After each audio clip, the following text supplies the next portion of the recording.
Hey everyone, I thought I'd have a little fun with the future, as it were. Yeah, the future. I like that. I thought I'd have a little fun with the future.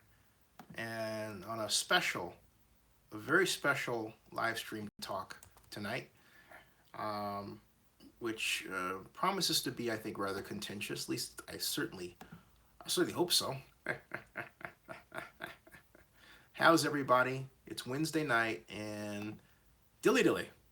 I'm going to start off with what has become our new favorite saying. Dilly Dilly. Dilly Dilly. Dilly Dilly. Dilly Dilly. Dilly Dilly. Um, I'll get to how all that started later.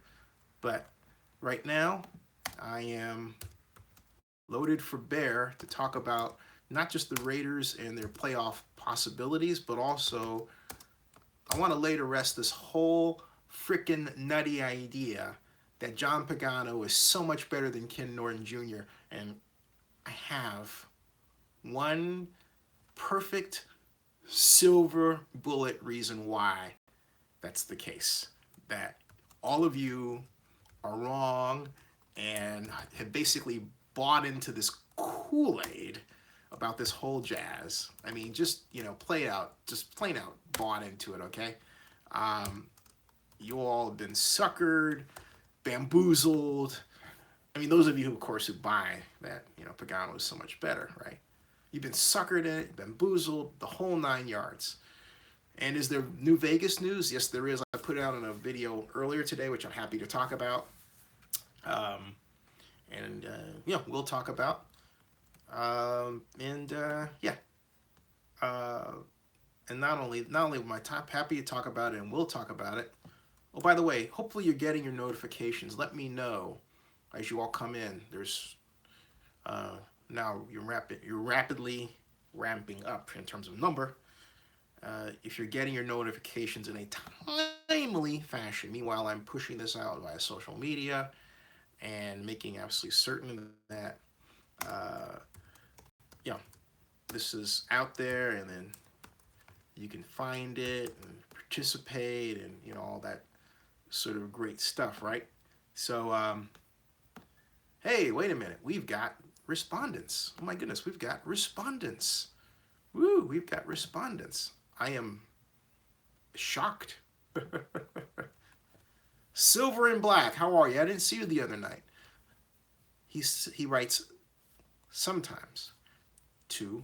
And Paul Vinegar says, you're bringing up defense, but our biggest issues with this offense. I agree with it. Well, nah, you know what? The offense sells tickets. Defense wins championships. Our biggest issues are with the defense, not the offense. I'm not saying the offense isn't a problem.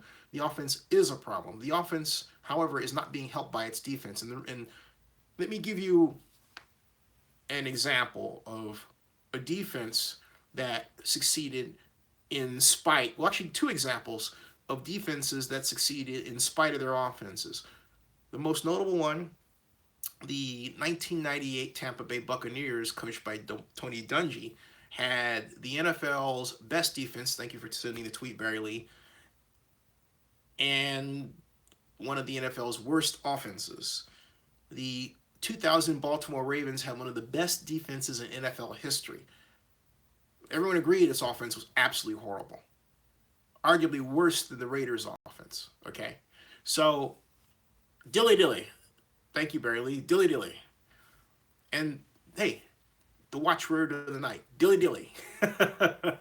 Thank you. And thumbs up, folks, Dilly Dilly. Now, that's why I disagree. Because you can have a bad offense and march to the Super Bowl. It's been done. It has been done. But you can't have a bad defense and march all the way to the Super Bowl. You can have a mediocre defense, but not a horribly bad defense that keeps your opponents in games and allows you to be in a position where you're thinking, gee, fourth quarter, we're down by 3 and we didn't win. Why? The defense didn't make the plays. That's the difference between a championship team and not. Now, basically, how can the Raiders make the NFL playoffs? Here's how. Here's the scenario. Okay, it is possible to do it. But I'll explain what kind of changes the Raiders have to make, both offensively and defensively, to get there. Okay, but they're very simple changes. Very simple. Here's how. First of all, the Raiders would have to obviously win their games against Philadelphia and the Chargers. They play both of those games. They play Philadelphia on the road and the Chargers on the road. Because remember um, they had the Chargers here in Oakland, and we were embarrassed in that game. That was horrible. But they have to win. The Raiders have to go and win on the road. The Raiders have to win on the road. That has to happen. That's the first thing. Then the Raiders have to basically hope that the Buffalo Bills lose their 2 final games.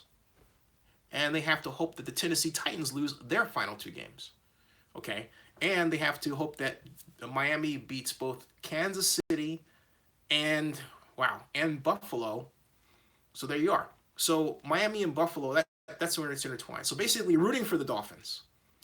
In the process of rooting for the Dolphins, you'll get your wish in part from the Bills. And okay, that's the way that it sinks. Now, okay, that's the way it sinks out. Now, the Patriots are in a great position to, given their record, beat the Bills. So this is not out of the realm of possibility, folks. So the Raiders could quite literally back into the playoffs at 8-8. It is very possible to do. Now, the question is, what do they have to do to win their games? Dorian says offense and defense are bad, but the defense has been doing better and could have won all the games except the Chiefs game if the offense played better. Here, I don't agree with that, because the first 2 games we played after the switch were games against teams that we were going to beat anyway. Okay? So, I mean, we just were. I mean, think about it. Working backward, we had the New York Giants, and everyone expected a win from that. And then we had the Denver Broncos, and everyone expected a win from that because the Broncos were doing so horribly. So those were gimmies. I mean, you would have to be massively bad defensively. And we weren't massively bad defensively. There were points where we were doing well, regardless of the coordinator. Because, look, the real coordinator, I'm going to tell you why everybody's wrong. You want the big hint? I'll tell you, okay? Hey, John Marks, how you doing? Nice to have you here. Nice to have everybody here, by the way. And the Barber 1974, how are you? And anyway, it's because of this. Jack Del Rio greenlit every single defensive game plan this season. But people act as if Del Rio's just back there kind of like, oh man, I got my vodka, I ain't doing nothing. What kind of defense is going to play? Oh no. Ask Norton. Oh, it ain't working. I'll switch to Pagano. What kind of defense is going to play? Oh no. Ask Pagano. That's not how it works. The bottom line is, Jack Del Rio did this to save his arse, and he did it at the behest of Mark Davis. It's like, look, you make these changes or I'm going to make a change. That's the way that went down, okay? Because Mark is far too hands-on and visible for it not to be. He's not like the late Clint Murchison of the Dallas Cowboys, who was totally hands-off and out of the picture. A lot of people never knew what Mr. Murchison looked like. But now we're in a different era. And Mark Davis is a hands-on owner. Not to the extent of Jerry Jones, but then, not many are. Mark Davis is getting close. And the more he's learned about the game, the more involved in the operation of the organization he's become. So that was Davis telling Del Rio, and then Del Rio dressing it up the way that he did. Fall guy, Norton. And I say that because it is documented that Jack Del Rio gave Ken Norton his training wheels. He was a defensive coordinator in training, okay? And really should have just simply switched positions instead of firing Norton. Something else happened. And I'm telling you, I've said it before, I'm telling you, Ken Norton lost his temper. He got tired of being beaten up on. He got tired of being in this position where the coach tells him what to do. He's the coordinator. And then he gets the blame for everything. And then he gets yelled at. And I'm telling you, he lost his temper, and then Del Rio, you know, um, they had an argument. This is what I believe went down. They had an argument. Then they had another bad game, and then Davis said, "You make the change, or I will." And so Del Rio made the change.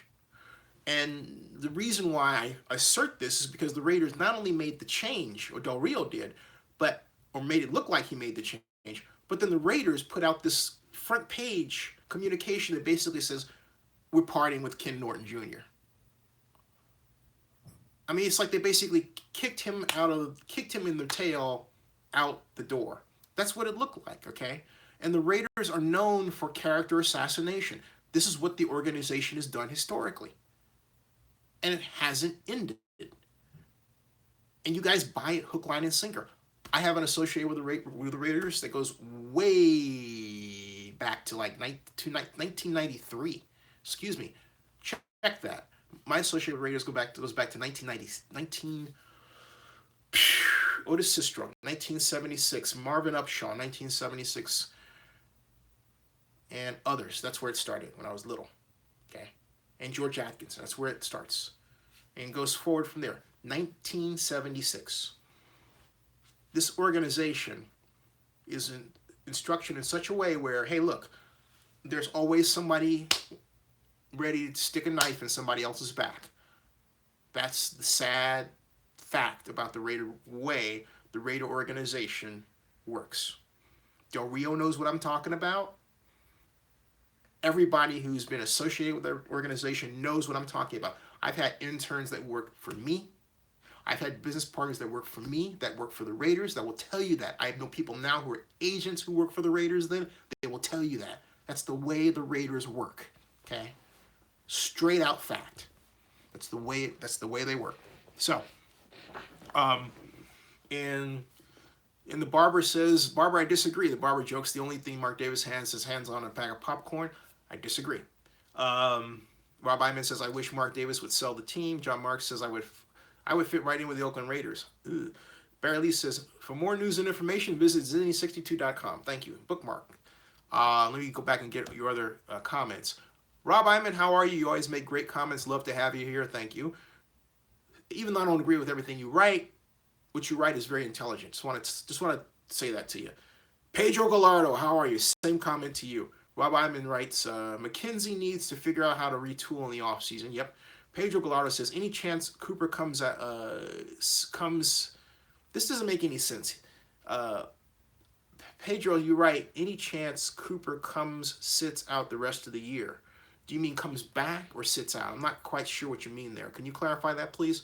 The barber writes, if the Raiders have to depend on other teams losing, they don't deserve to make the playoffs. Well, that goes without saying. There's always somebody that benefits from someone else's failure at this stage of the game. John Mark says, "Come on, Zennie, it's a joke. Laugh out loud." Oh, okay, it's a joke. I don't know. I mean, I'm reading words. I can't hear you say it. I can't hear your reflections or see your face, which would be kind of cool if I did, right? Big April, how you doing? He says, Raiders will make the playoffs next year. But wait a minute. The year before this year, we heard the same thing. So let's, what? I'm just saying, all right? Paul Vingan says, you're correct on the defense part of that, but if Derek Carr would have played like last year, the Raiders would have had won more games. But do you mean if the Raiders had Bill Musgrave as offensive coordinator? You kind of left that out there as a pregnant pause, right? I mean, that's what we got. We got Musgrave, we got Carr's performance last year. I mean, we just did. Rob Iman says, Islanders reached a deal to build a new arena in Elmont. Cool. But you know what I'm saying?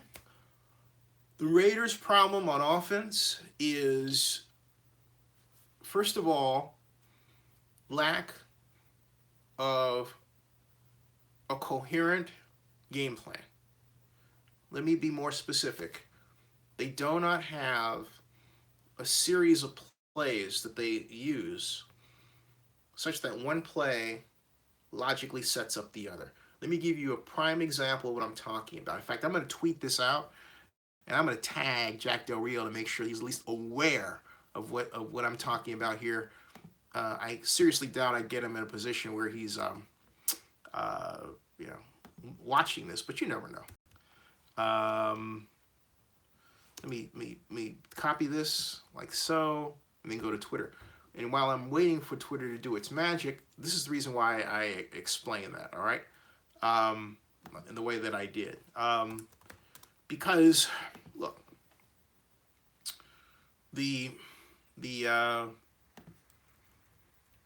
and I have to basically let's see here there. I'm watching Del Rio's Twitter account. I got to share this with you folks. This is hilarious. This is a momentary digression, but watch this, okay? Jack Del Rio retweeted Deadspin. $13 billion industry could uses folded up piece of paper to determine outcomes. Well, there's a technical inaccuracy here. The industry within which the NFL is in is worth far more than 13 billion. The NFL itself took in that 13 billion in 2016, so that's incorrect. Okay, so at any rate, this is what I'm doing with respect to Del Rio. Tweet to Jack Del Rio there, right? And then there's Coach Del Rio. Put that cursor there, paste it in, and then we have a tweet. There it goes.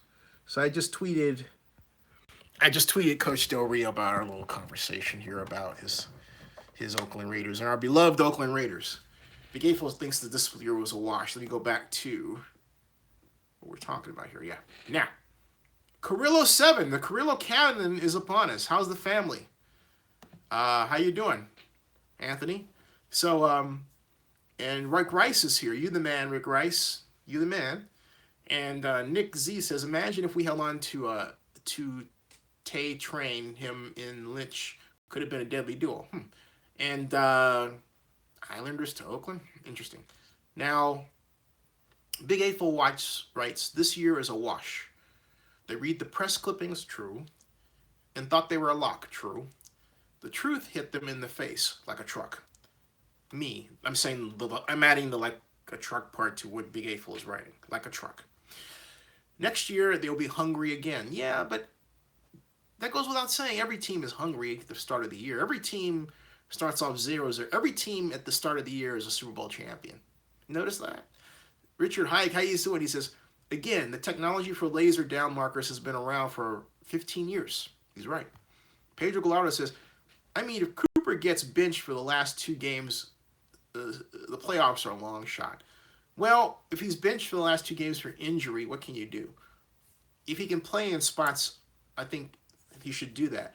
But my issue with the Raiders, and with the way Todd Downing, and I hope Coach Del Rio is watching this at this point, is that there are no truly special plays to get their players dialed into a place where they are obviously wide open. You can obviously complete the pass. For example, let me ask, why not put Mari Cooper in as fullback in the I formation and then put him in motion, right? And you have a 3 wide receiver set, but it's hybrid. You put Cooper in, it's like this, okay? You have Cook here, right? You've got Cook here, and I'll put Morton, and then I'll put Crabtree, right? And then I'll put Cooper here, and then I'll put Lynch, right? And then I'll leave Lynch here, all right? And then I'll take Cooper, and I'll put him in motion to the outside strong side, and then have him run a fly pattern, okay? And with Lynch here, what I'll do is I'll play action, and then I'll sprint. You play action with Lynch, but then have Lynch come around, right? Play action with Lynch, but have Lynch come around and do a backside block because you've got an open weak side area here, okay? Like that. So he comes up and then comes around here this way, right? All right? And then you have Carr run a sprint. Not a full roll, a sprint. Just to about where the offensive tackle would be here, okay? And puts him in a great position to throw either the fly pattern here to Cooper, all right? And then you've got Cook, have Cook run up 10 yards, and you give him 10 yards to sideline, because if you go inside, you bring in traffic that was this way anyway. You don't want him going inside. go here, all right? And then you've got, so you have him going up this way, and then inside you've got Morton, and have him go up, and as Cook goes outside, have him go run a post pattern. And then, yeah, a post pattern here.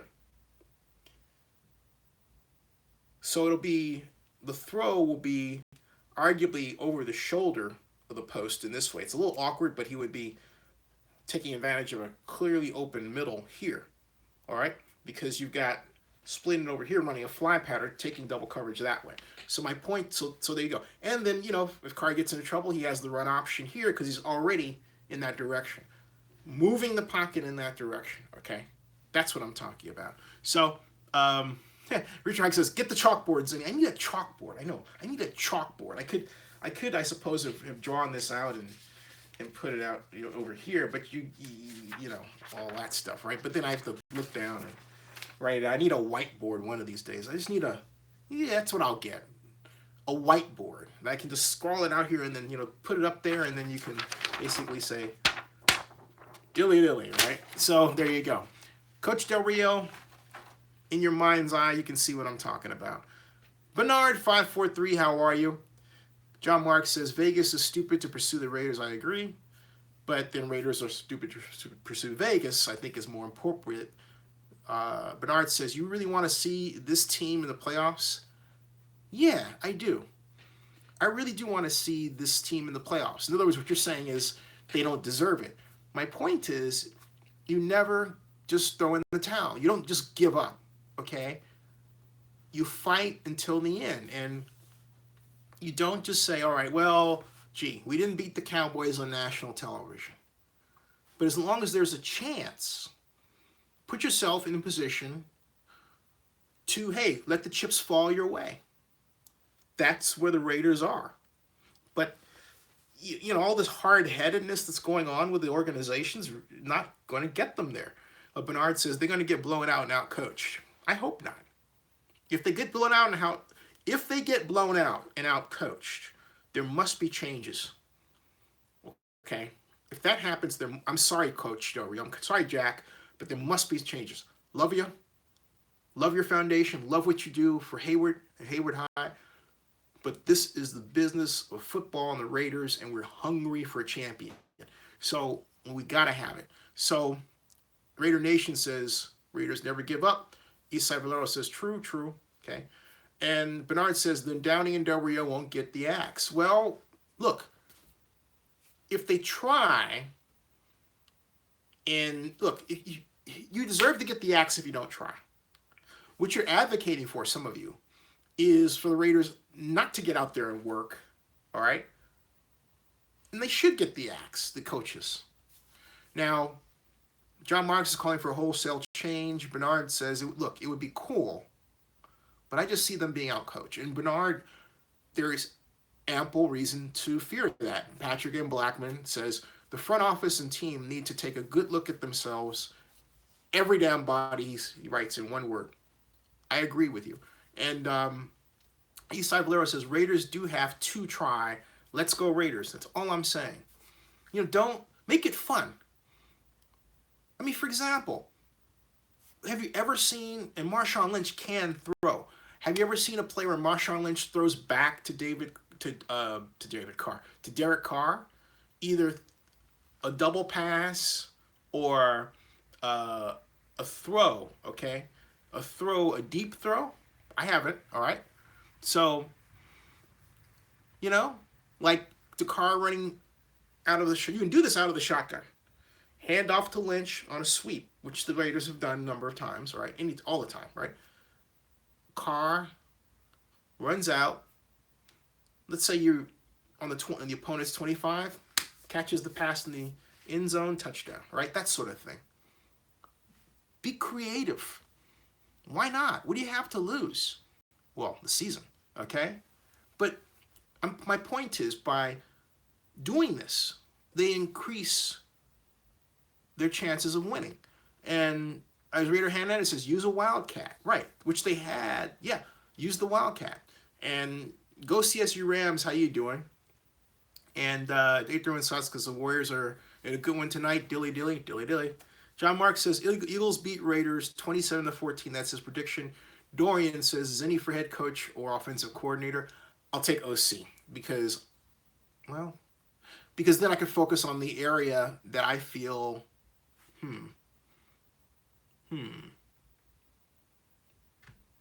offense. Offense. That's my best area. Offense. I'll take offense. OC. Side coach Downing. Quarterback coach. I need you. Besides, I need someone in there who knows the terminology. I can't come in and make changes and put in the terminology that I know is based on Paul Brown. For example, the Brown formation is a fullback behind the quarterback, the halfback behind the weak side offensive tackle, and so on. Okay, then blue formation is the fullback behind the quarterback, the halfback behind the strong side offensive tackle, and then of course there's the I formation, the red formation. You know, get the idea, right? That terminology was established not by Paul Brown and then used by Dallas Cowboys and Tom Landry. It was more popularized by Coach Landry.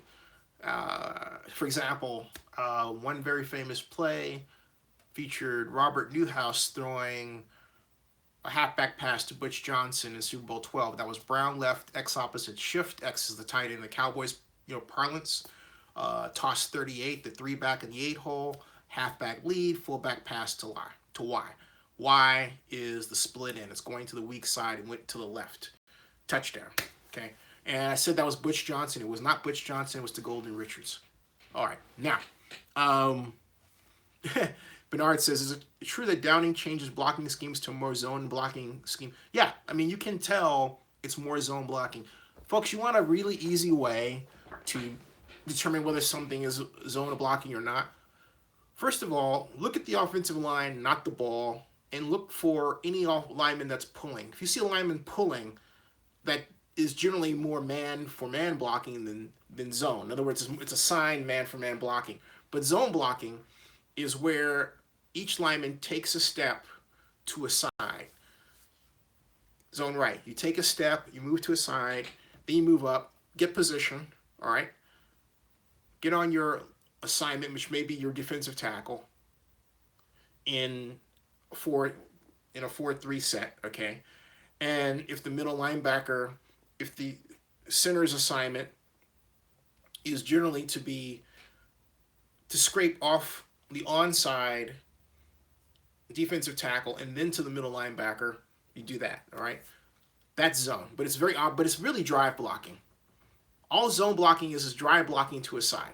Drive blocking is just straight ahead. You're pushing straight ahead, right? But zone blocking is I got this area, but I'm stepping to the right or left, and I'm taking on this position here in that area. Whoever's in that area gets zoned, gets blocked. That's the zone. That's my zone. That's my area. The running back is going to this position. The running back picks the hole. There you go. It's that simple, all right?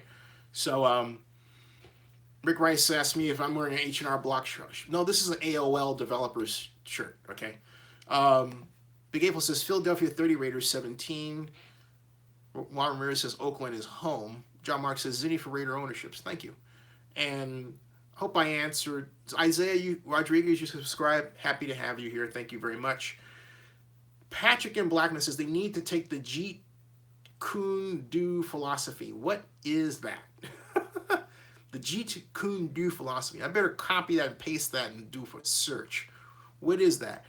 Paul Venegas writes, the sad part, Derek Carr is on his 3rd year and we have upcoming quarterbacks are playing better than him. Yep, that's right. Yeah, we do. We do. Going down for your comments.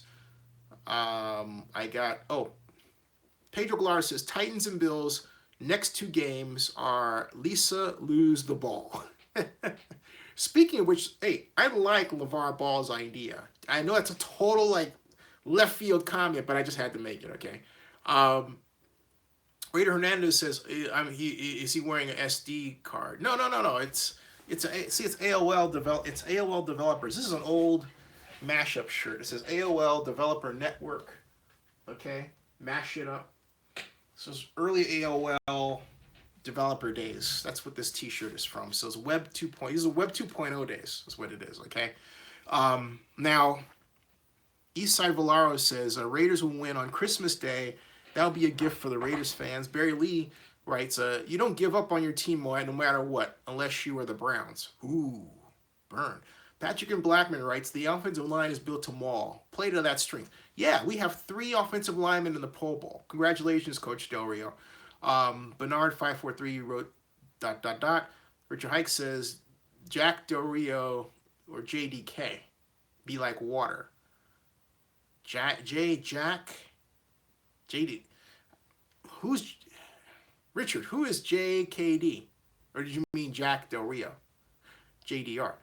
John Mark says, I think Zennie is wearing an E.F. Hutton shirt. When Zennie talks, people listen. Thanks. I like that one. Thanks. Or they get pissed. Anyway, Richard Ike says, JDK is Bruce Lee's philosophy. Oh, okay. Boy. This is okay, you know what? You know what I say to that? Dilly Dilly to Bruce Lee, right? Now, yeah, that's my thing tonight, okay? You want to see that again? There you go, Dilly Dilly. Too funny, all right? This is Carr's 4th year. Rick Rice is right. OCSU Rams has the flu. Sorry to hear that. Take care of yourself. Hey, Rams, what do you think about the Raiders this Sunday? Give me a prediction, all right? Next game. Give me a prediction. Juan Ramirez says LeVar Ball is the man. Joe Bedisu22, haven't seen in a while, wants to have Downing released. Hear that, Coach Del Rio? Lynch, Penn, and Trey Cooper, stack the D and move on. I say the Raiders need to focus on getting Bryce Love, okay? And, okay, I'm going to say something. I know it's going to be horrifically sacrilegious, but I think the Raiders really need, if this quarterback falls to the Raiders, okay, I hesitate to say this but I want to see the reaction, all right? I really believe that if this man falls to the Raiders, even if Bryce Love is still around, that the Raiders really, okay, I'll just say it. The Raiders need to take Lamar Jackson, quarterback of Louisville. Lamar Jackson is going to be the next Deshaun Watson. Okay? Straight up, the next Deshaun Watson. All right? Arturo, how are you? Arturo Granado says Derek Carr is awesome. I agree. Big Rice says, Zennie, what do you want from Santa Claus? Ooh, that's another one. You know what? I want from Santa Claus what I have, a healthy mom. That's what I have, okay? Richard Hike says, G. Kundu. Rob Iman says, Carr will have to learn another new offensive system next year. I saw this with Alex Smith before Harbaugh was hired. But Rob, and that's a very intelligent point, Rob, but here's my retort. If you're a great teacher of football, a great teacher of offense or defense, look, as was John Gruden, and is John Gruden. I don't mean to take anything away from what he did with the Tampa Bay Buccaneers in 2002 going to 2003, okay, for the Super Bowl, right? You have to be a great teacher of the game to do what he did. And he's not the only person out there who can do that. You have a number of great teachers. Tony Dungy on defense, fantastic teacher. Bill Walsh, obviously, arguably the best teacher in the game, not Tom Landry. There are a number of great teachers out there. Marvin Lewis, a great teacher, okay? You may not have liked the way he coaches the Bengals or like the way he coaches the Bengals, but there's no question but that he is a great teacher of the game. Hugh Jackson's a great teacher of quarterbacks. You've got, as much as I may not have liked the way he coached a certain way, I'll tell you, Jay Gruden's a great teacher of quarterbacks. And I didn't mean to say I don't like him. I was thinking of another person. And then I was thinking of Mike Shanahan. And then I thought of Redskins. And then I shifted to Jay Gruden, so I made the comment about Gruden, all right? Jack Del Rio's a great defensive teacher when he focuses, Coach Del Rio, okay? Jack's got to focus on the defense. All right, he's got to fix that problem himself. He cannot secede the job. That's Jack, coach. That's Coach Del Rio. That's your responsibility. You know what I'm saying? You can't do the Raider character assassination thing, man. You got to just own up to it. Say it's me. Move forward. All right. None of this other. Well, I didn't like that. Coach Norton didn't call defenses with authority, with confidence. Well, what does that say about what you did, Coach? I just have to ask, okay? And I say that with all due respect, Coach. I mean, you have it within you to be great. You really do. But you gotta really, and look, Jack Del Rio can sweat the details. I know he can. All right? I know. I'm talking about details. He may not want to go there all the time, because I think that Jack Del Rio thinks that if he comes off smart, he's coming off as if he knows more than other people. Get over it, Coach Del Rio. You can't be everybody's friend. Okay? But you can be the analyst we need. You can be the fixer we need. You can be the repair person we need. All right? That's what I'm talking about. Forget Pagano. Forget all this other stuff. It's on you, Coach. You can do it. Now, Pedro says, sorry, Zenny. Typing on my phone, but yeah, Titans and Bills. Let me get back to that. He said, but yeah, what does he write? Titans and Bills, next two games are losable. Is winning the division possible? Chiefs can end in 8-8 like Raiders. That's true. Dilly Dilly, as Richard Hike would say. Dilly Dilly. Cheers. Whereas I would say, Dilly Dilly, right? So there you go. Barry Lee from the Bud Light commercial. That's right. Okay, this is Richard. I came in tail end. Hey, ML Scott, how are you? John Mark says Raiders won't do it. That's funny to me. It's like the symbol, Raiders won't do it. Barry Lee says, speaking of the Super Bowl, hey, by the way, I was thinking of the way John Marks wrote that, reminded me of this old character that would say, it'll never work, which reminded me of Scooby-Doo, which then made me think of Daphne, which then reminded me that the voice of Daphne passed away this morning. Sadness. Rest in peace. 71 years old. A great contributor to American culture. Now, continuing. Barry Lee says, speaking of the Super Bowl, I really hope that they have a very funny commercial that stands out above the rest this year. Talking about the Dilly Dilly folks. Eastside Valaro says they will have hope. Talking about the commercial. Joe Bezos 20 says, and this is, I don't agree with this, but it's funny, all right? Look, it's right here. He writes, are you kidding me? Carr is not at fault. No run game, no receivers, no OC. He says, Carr is the answer. No Musgrave, no Murray. We are horrible. I completely disagree, but the comments heck are funny. I had to show it. I mean, I can look. Joe Bediso 22. All right, this is my point. All right, first of all, on your comment, I say this, Dilly Dilly. All right, but I also disagree, which I have to have another sign that says wrong, right? Dilly Dilly, wrong, what logically doesn't make any sense. You can't have a, well, yeah, I can say I disagree. You can be good and I can disagree. Two opposing ideas held in one brain, but I digress. My point is this. Look, the reason why I mentioned Lamar Jackson as someone that should be in the Raiders stable is because of his enormous talent. You don't let a person like that slide by you in the draft. If you can get him, you get him. A. B. The way the game is changing is that the shelf life of a Derek Carr type quarterback is getting shorter and shorter. With respect to people like, look, you've got Lamar Jackson, you've got the player from Arizona that has already emerged as one of the best quarterbacks in the draft.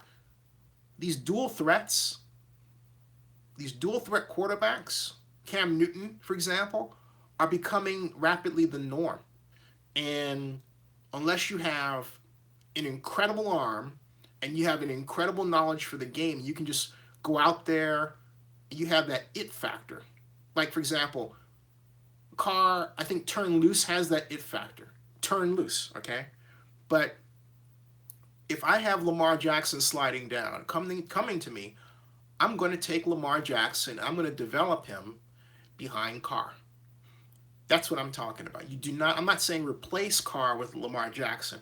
I'm simply making the comment that if the Raiders need to consistently think, as any other team would, about their future, and I believe Lamar Jackson could very well be the heir apparent. And I think he should be groomed as the heir apparent. He comes out, give him another 3 years. By, the 7th or 8th or 9th year of Carr, and then he's ready. Or if you're the Raiders, you're in a beautiful position. You get a deal where, hey, maybe you want to trade Carr, you can get some, money for him, good deals for him, or Lamar Jackson. Okay, let me put it this way. A Lamar Jackson, Derek Carr combination is more valuable than E.J. Manuel, Connor Cook, Derek Carr. All right? That's what I'm trying to say. I'm thinking purely from a management standpoint. I'm not talking about fandom or anything. Boy, everybody's coming. They're really ginned up now. Oh, this is really great. Now everybody's pissed off. Cool. John Madden is a great teacher. Thank you. Dave says the Raiders play the Niners next year. Game of the year in the Bay Area. Ding. And, yep, book it. Yeah, definitely book it. Book it. Book it. And we've got Rick Rice says, only Joe Flacco can save the Raiders. John Marks asks, who is the voice of Daphne? I'll look that up in a second. Richard Ruckabalga, sorry if I butchered your last name. Raiders should move to Central California. Plenty of parking space available. Prime real estate. Richard Hike says, finally, my friend who works for the Niners will come in handy. Big April wants Mike Singletary as defensive coordinator. Rick Rice says, much respect to Mike Singletary, old school kind of dude. I agree with both of you. Bob Ivan says, a coach who I thought was a teacher, even though I didn't translate to wins, was Mike Singletary. And Rick Rice says, Mac is leaving. Patrick Blackman wants a fresh mind for a head coach and coordinators. And 831 Scott says, Raiders need a good defensive tackle. How many? It's not the I so disagree with this. We go through this every single year. I'll say this one thing. I made this comment about Calais Campbell, okay? But I'll say this, and Coach Del Rio, I hope you're still watching. Calais Campbell in our system would not have done well because we have a tendency to ask our players on defense and the line to control the gap and two-gap rather than run through it, okay? Rather than attack, rather than play the 88 keys kind of defense where you had one person reading and the other attacking, a la the Purple People Eater gang, the Minnesota Vikings, or the Doomsday Dallas Cowboys defense, particularly when they're using the flex defense principles, and so on and so on.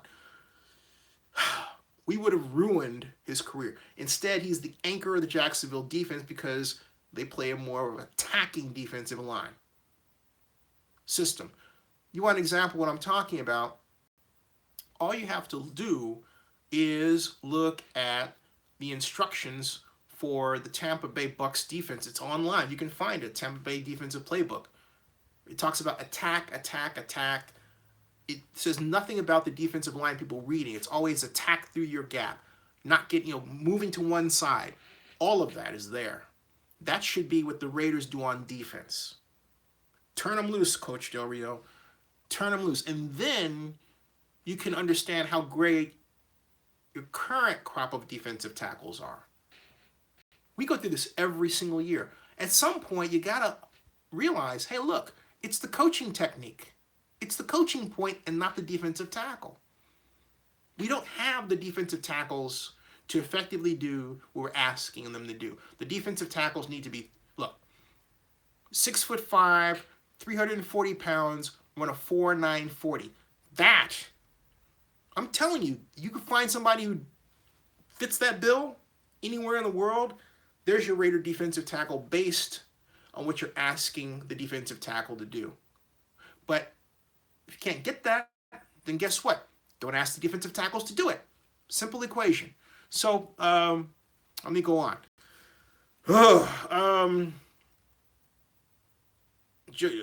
Din Joe says, Dark Dankmech says, Carr has speed but doesn't use it a lot, nor is he asked to. And he's not really put in plays that allow him to do that.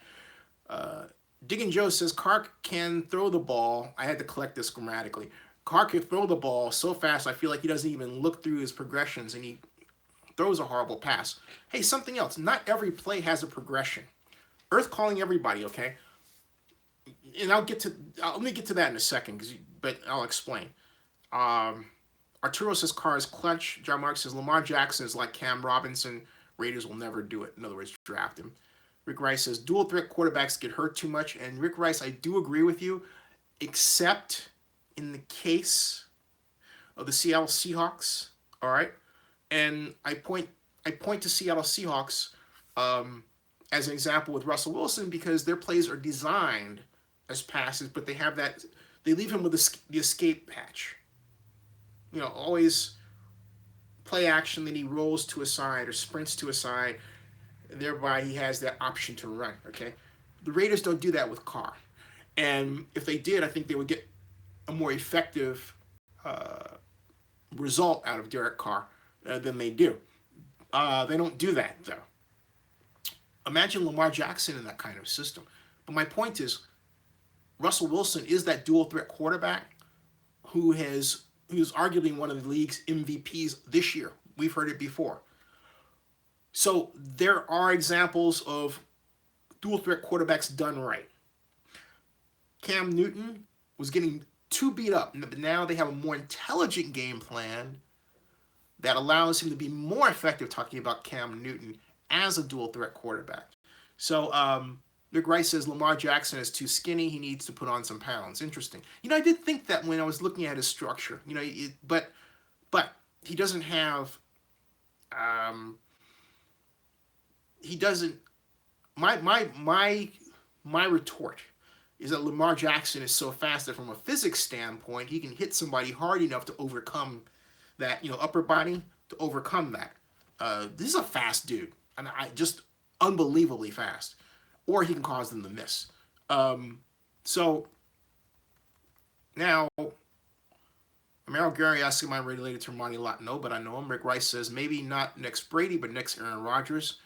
And Rob Iman sees Lamar Jackson as next Terrell Pryor. I completely disagree. Because I completely disagree. Joe Bediso says, seriously, Carr is the next Brady, dual threat, get hurt and break down. What about Russell Wilson? Carr has the factor. He's just being held back. A true QB dives on third down. I love your show, but you're killing me right now. Well, hey, so be it. You wouldn't be the first person I've caused a headache in that way. By far. I'm going to give you more of a headache as I keep talking. Dilly Dilly. Now, okay. Now, the whole point is this. We got Paul Vega says, I like how you're thinking that would push the quarterbacks to play better. That's all I'm saying. You've got, in this day and age, you got to have the guy behind the guy, all right? You got to have the guy behind the guy that's ready and waiting and saying, hey, look, hungry. Ready, waiting, and hungry. Hear that, Coach Del Rio? Ready, waiting, and hungry, okay? Coach Del Rio, no feelings, all right? No feelings. Two top guys in the position, one ready to spell the other. You don't put the other person in as a way of saying, well, this person is a little less, good than my other guy. No. Keep the fire burning. Keep the fire burning. As John Marks would say, dilly dilly. Keep the fire burning, coach. That's all I'm saying. Keep the fire burning. Rick Rice says, Manley is related to Montel Williams as his cousin. Me? Thanks. Anyway, Rich says, who do you see as our new offensive coordinator next year? Downing has to go in order for Carr to be elite. Well, Coach Del Rio wants to keep him.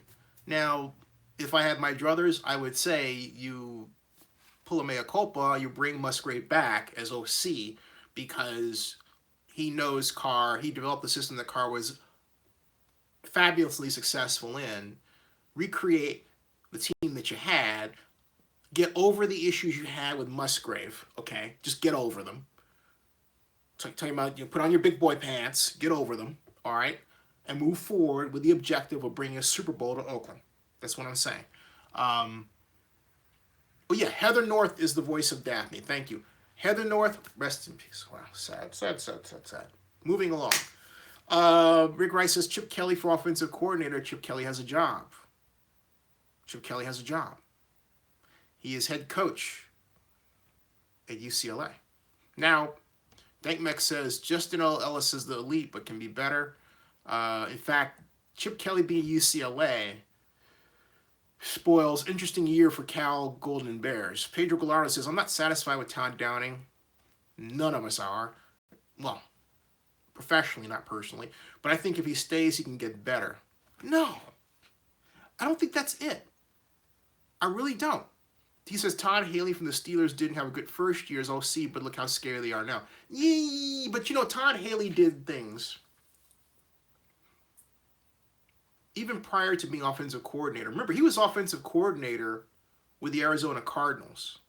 And Haley had in the Super Bowl where the Cardinals played against the victorious Steelers, Haley had a high-low combination that really frustrated the Steelers' defense. He had it where you had the tight end coming out in a flat here, okay? It was just kind of a high flat, like 7 yards. And then the halfback or fullback here running what we call a swing route, okay? Sometimes people call this the swing route. Others call this the swing route, okay? So I'll call this for grins the flat pattern, because that's the flat zone, and I'll call this the swing. And if the linebacker went high to cover man for man here, and you're playing a 3-4, you had the middle linebacker going out, you had to hit the swing guy, all right, high.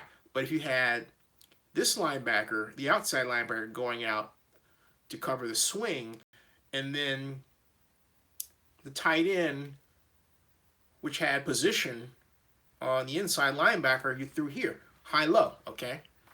And then, of course, if you had the blitz here, it was hit this guy low, right? So it was a great mix-up. It was like, oh my God, they're giving me fits. Ah! And they worked that combination downfield. It was really effective until the Steelers said, the heck with this, we're just going to, the zone blitz really was effective against that, okay? And Dick LeBeau kind of figured it out and said, you know what? It forces you to make a choice. So the choice is you basically blitz the linebacker, but then you take your in and you put him out there, all right? You take your in, you put him back. And then you make sure someone chucks the tight end coming off. The big thing is you gotta make sure the tight end gets nailed coming off the line of scrimmage. You don't do that, it's a long day. It's going to be a long day. That's paramount. The best way to do it is wherever the tight end goes, you put the defensive end over the tight end, so the tight end is forced with the possibility of having to block the defensive end, okay, who's rushing, because the defensive end's down and in a position just basically chuck the tight end going off. That's why I find it really frustrating the way some teams play the Patriots with Rob Gronkowski. He's a big dude. You have a big dude like that, put a Jadeveon Clowney on him, down on a 3-point stance, and when he comes out, have Clowney clock him and then go in. You see what I'm getting at? You knock him off his keister. That's what I'm saying. You can do that then. All right. So UCP or fullback Cooper, we need Conley and OB healthy. Yeah, OB, and I see OB. We need OB healthy. We do. Jigando says Cooper is a bust. He drops way too many passes. Cooper's problem, and again, I hope Coach Del Rio is watching this, but Cooper's problem, I'll tell you, is at Alabama, Amari was used to being the guy, the man, all right? At the Raiders, the only time he was put in a position to be the man was Kansas City. And what I mean by that is you don't put him in as the tertiary receiver or the alert receiver. In other words, the alert receiver is basically, he takes off on a fly pattern, right? But he's not the primary. The primary is generally the guy that's being cleared out for if you're playing a Bill Walsh-style offense, okay, in terms of progressions. And so basically he's running, you know, for his life, literally, and nothing's coming to him. And then meanwhile, you know, Crabtree or Cook or the second guy in the progression gets the ball. That's not what Amari signed up for. And then remember the previous year um, under Musgrave, he was catching a heck of a lot of, and this is where he was getting featured. He was catching a heck of a lot of wide receiver screens. They were very effective, like against the Steelers, for example. Remember that? So that's when you put him in a position to make plays. This year, the Raiders only once put Amari Cooper in the position to make plays. And it was as if they had a conversation that says, we want to push the ball downfield more. I get that. But if you're going to push the ball downfield, have plays designed. Where's a double move? That's why they had I formation with Marshawn Lynch. They could have installed a double move post for Cooper out of that, and it would have paid big dividends. And that goes to what I said earlier about the Raiders not having a coherent offense. We have a series of I formation plays that set up each other, right? And they didn't have that. So it was like they had it's piecemeal. Well, I got a play that I use here, which, you know, then I have a play that I use here. But that play that I use over there has nothing to do with the play that I use over here. Okay? And then people say, well, Todd Downing is this great offensive coordinator. Excuse me, I'm a better offensive coordinator than Todd Downing. Mark it. You want to make a meme out of my face saying that? Fine, do it. And then, hey, if coach wants to challenge me, set up a preseason, you know, we have a contest. You give me the weakest guys in the third quarter, the first preseason game, you take Downing, you give him that, run my plays, my guys will win. That's my challenge to the Raiders right now. I'm framing it, okay? Dilly Dilly. Dilly Dilly. There you go. Just give me 10 plays of my own to install. That's all I ask. New plays. Okay, 5. I only need 5. This is fun. So, Joseph Binsman, you're here. How are you? Joseph B says you're right about Cooper. John Marks and Barry Lee both say Dilly Dilly. And Rob Iman says Warriors win. Wow. And he also writes, does Rob Iman, I think Del Rio should hire Mike McCoy as OC next year. No.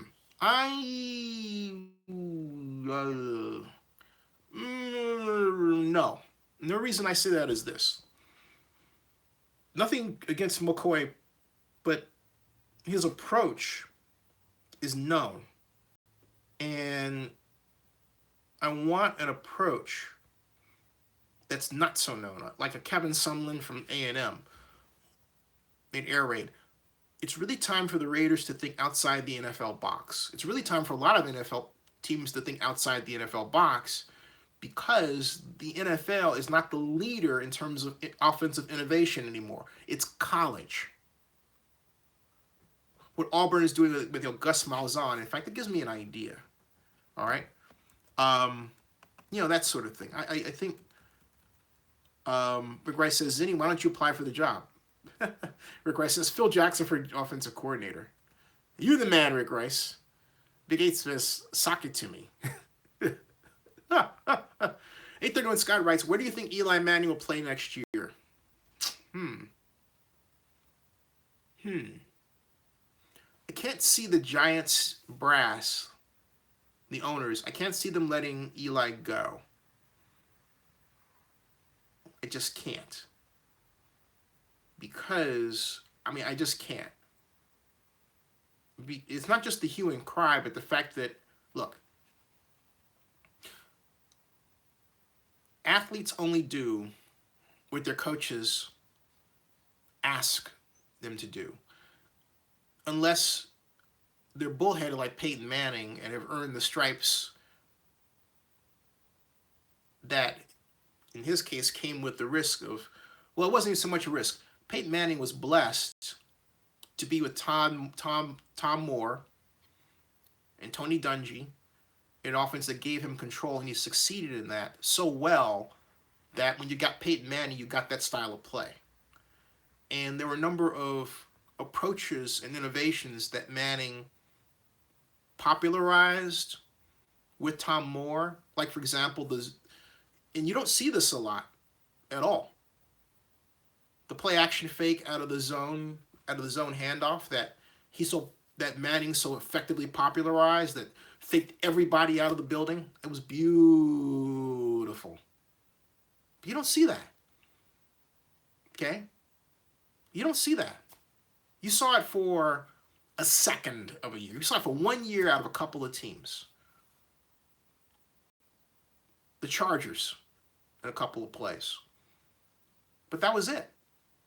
It was like gone and forgotten. Not even Rick Dennison, as offensive coordinator for the Broncos, installed it when he had Manning. Now, I don't think that had anything to do with Manning's arm strength. I just simply believe that they had a different approach. But that zone read play action fake that Tom Moore and Peyton Manning popularized when Tony Dungy was the coach of the Colts was purely and simply devastating. Do you all know what I'm talking about? It was purely and simply devastating. And it is a crime against football strategy and history that it's not used today. Derek Carr, hey, with Marshawn Lynch, could very well be at the center of the 2018 version of the Raiders that employs that in part. I say dilly dilly in my own comment. Paul Vinegar says, we would need an offensive coordinator like Hugh Jackson for Derek Carr. Billy Lee says dilly dilly. Rob Iman, maybe Lamar Jackson to the Giants if they hire Mike Shula as head coach. Oh, Mike Shula as head coach. I'm not for that. Mike Shula as head coach is like, I'm sorry, but look, Mike Shula is grown as offensive coordinator, but I'm just not in favor of sticking him as head coach. I'm just not. And so Emmanuel Gary says, all jokes aside, I would take the risk and hire Tony Romo as offensive coordinator if he would be willing to do it. There's something to that. Vic Rice says, Marshawn needs to go for us to be successful. I disagree with that. And I say that specifically because of something, and I hope that Coach Del Rio is still watching, but my point is that the problem with Marshawn is that Marshawn wasn't given enough to do, okay? He wasn't placed in a formation that was taking advantage of his gifts, like the eye. He wasn't made to truly feature back, all right? Where you say, I have a pitch count of 20 plays from Lynch, and I'm going to stick to it. He wasn't asked to be the focus of, gadget plays, which you do commonly when you have a featured running back, okay? That wasn't there. So what you got was poor offensive production. He wasn't gaining a lot. You didn't call him a lot, so he had a lot of energy, but he's looking to bust out for the energy, and so he sits on the sidelines. He's already pissed off he's not being effectively utilized. He's already pissed off the offense is poorly designed, and he's already pissed off the Raiders are behind, and the run-loss record reflects that. And so what does he do? He acts out. He comes off the bench and gets into a situation he shouldn't be in. He yells at the official because he's frustrated. That is the problem with Marshawn Lynch. If he were gaining 120, 150 yards a game, you don't get that. And if you look back at statistics, the more yards he had, the less likely he was to get into trouble. Think about it. That's on the Raiders. You understand what I'm getting at? That's on the Raiders for that. It's not on Lynch. It's not on Lynch. So, all right. Rick Rice says, I don't think Jack Del Rio is watching, but I'm talking. Let's see here. 831 Scott says, Eli Manning to the Jets, reunited with Brandon Marshall. He wouldn't even have to change addresses. Interesting. Quite interesting. Big April wants Rich Gannon as offensive coordinator. Let's see here. And Rick Gray says, hi, Zenny. No way Raiders should want to make the playoffs now. Get better draft position now is more important, but here is why that's not realistic. You have a 53-man roster of players that are playing for their futures and for next year. It's more than wanting to end on a high note. The simple fact of the matter is, look, if the Raiders don't even, let's say the Raiders take your point of view and say, we're going to play for draft choices. And then, okay, you've already given up the season. Even though, as the text of this post shows, the Raiders have a chance to make it. But what does it say? You got to win year 2. So under your logic, if you will, under your statement, if you will, hey, I'm going to quit now because I have no faith in my ability to that anything else is going to fall in my favor. No, that is a bad life lesson. That is a tremendously horrible life lesson. It is a tremendously horrible life lesson because, and Eric Bradley says, Dilly Dilly, thank you. It is a tremendously horrible life lesson because of what we always say to each other. We say it, we've had it said to us, we say it to each other. If you make the right moves, you make the right decisions, then good things happen for you. If you try, if you take the effort, then things fall into place for you. So what those of you are advocating in saying it's over, the Raiders should lose and try for draft picks, is saying, hey, look, don't try. That's bad. And you're saying don't try in the face of evidence that if the Raiders do try, and these events fall into place, they get in as a wild card. I mean, seriously? No. Not at all. Not at all. Not at all. And as Joseph Beer says, never give up. Never give up. And Rob Byman said, if Del Rio were to be fired, Jim Schwartz should be my choice to replace him. No. I would prefer, who would be a great assistant head coach would be Jim Bob Cooter. I like, and then Terrell Austin as head coach and Jim Bob Cooter. That'll be an interesting combination. I like to interview those guys. Let's see, we've got, Big April says he's getting 4.3 yards a carry, talking about Lynch. With the right blocking scheme, he could average at least 5 yards a carry. Keep Lynch. And good night, Barry Lee. Good night. Thanks, man. Rick Rice. And so Rick Rice says Raiders don't need to try to lose. They lose no matter what. I disagree. Rob Iman says Schwartz is a disciplinarian coach. Except with himself. I remember that time that Schwartz went out and I think it was Jim Harbaugh didn't want to shake his hand or something like that. That Schwartz just went off and started chasing him down. I'm like, dude, if he doesn't want to shake your hand, don't act like that. Just let him go off and,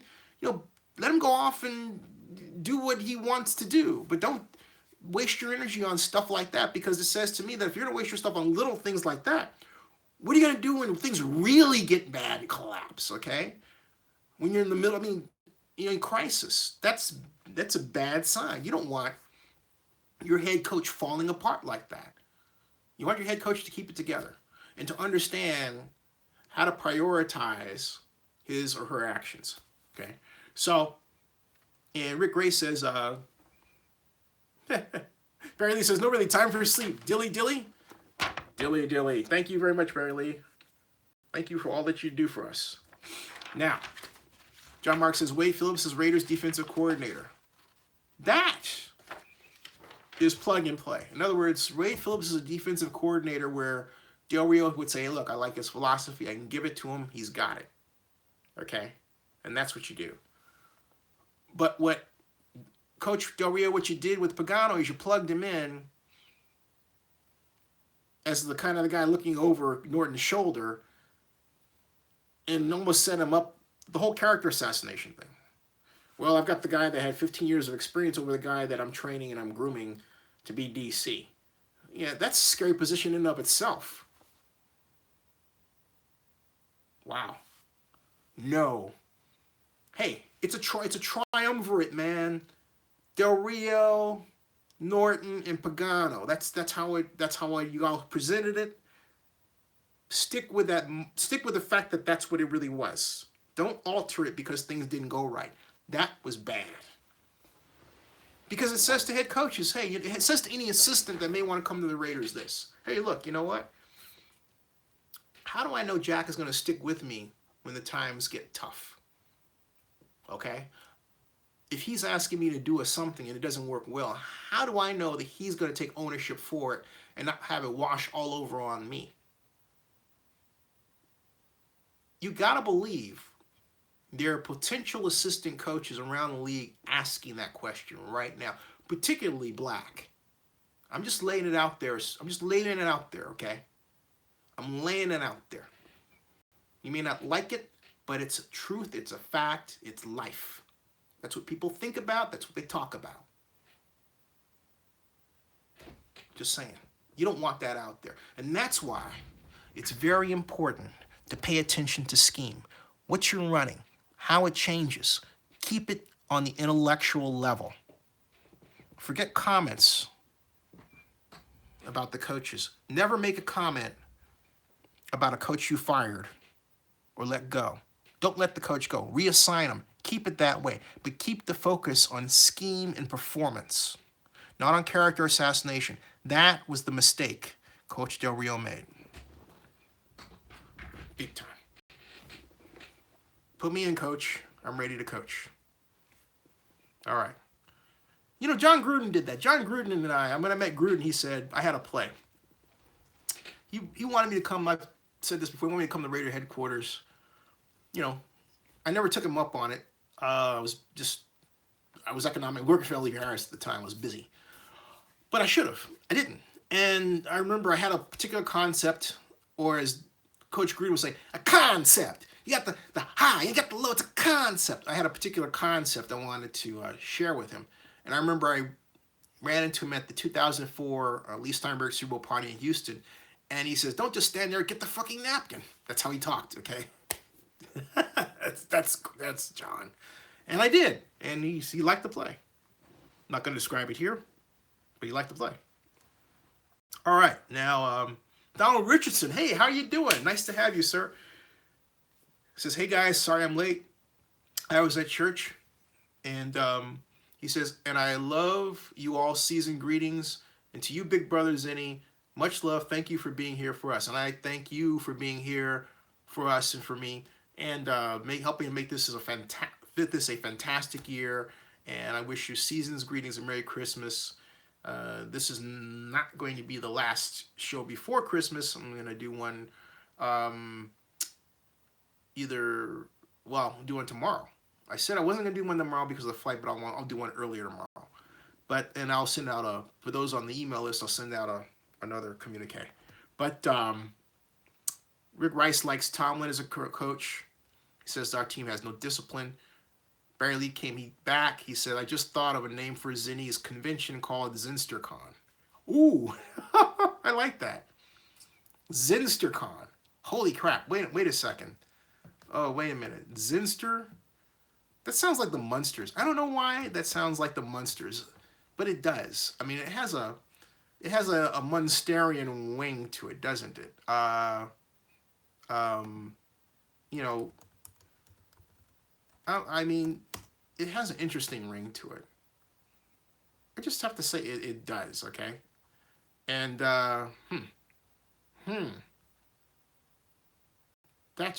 anyway, interesting. Well, I have an even better idea. How about a ZennyCon? Oh, shit, I think I bought it already. Anyway, I think I bought the URL already. But whatever.